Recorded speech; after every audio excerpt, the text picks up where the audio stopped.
वसुंधरा news, आपल्या हक्काचे news channel. Hatkanangale दुय्यम निबंधक कार्यालयातील गैरव्यवहारावर शिवसेना ठाकरे गटाचे उद्या सोमवारपासून ठिय्या आंदोलन।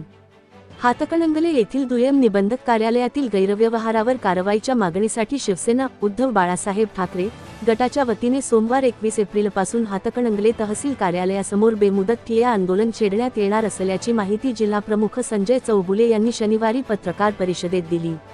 18 ऑक्टोबर 2022 ते 31 ऑक्टोबर 2023 या कालावधीत दुय्यम निबंधक दिलीप कुमार काळे यांच्या कार्यकाळात तुकडे बंदी, रेरा कायदा तसेच महाराष्ट्र नोंदणी अधिनियम 1908 व 1961 च्या नियम 44 चे उल्लंघन करून झालेल्या संशयित जमीन खरेदी व्यवहारांबाबत तक्रारी प्राप्त झाल्या आहेत। या प्रकरणाच्या चौकशीसाठी जिल्हा मुद्रांक विभागातील 18 अधिकाऱ्यांची नियुक्ती करण्यात आली होती।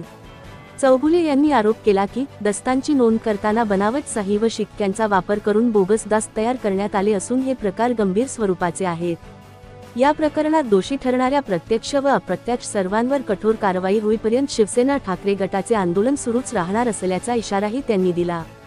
या पत्रकार परिषदेला महेश चव्हाण, पिंटू मुरुमकर, संदीप दबडे, धोंडीराम कोरवी, शरद पवार, केशव पाटील, रतन वाझे, शुभम चौगुले आदी पदाधिकारी व कार्यकर्ते उपस्थित होते।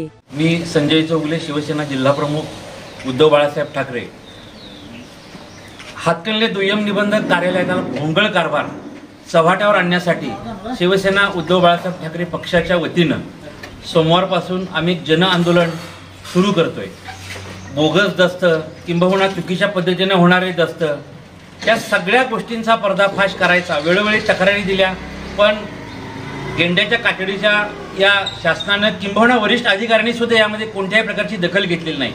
तर सोमवारी हातकणंगले तहसीलदार ऑफिसच्या समोर आम्ही ठिय्या आंदोलन शिवसेनेच्या वतीनं प्रायोगिक तत्वावर करतोय आणि जर याही वेळेला जर शासनाने याच्यात लक्ष घातलं नाही तर त्यानंतर भविष्यात टाळेबंदी किंबहुना अशा प्रकारचे आंदोलन शिवसेनेच्या माध्यमातून तीव्र स्वरूपाचे केले जातील, हे मी या निमित्तानं आपल्याला सगळ्यांना सांगू इच्छितो। चॅनलला सबस्क्राइब करा आणि परिसरातील ताज्या घडामोडी सर्वात आधी बघण्यासाठी बेल आयकॉनला क्लिक करा।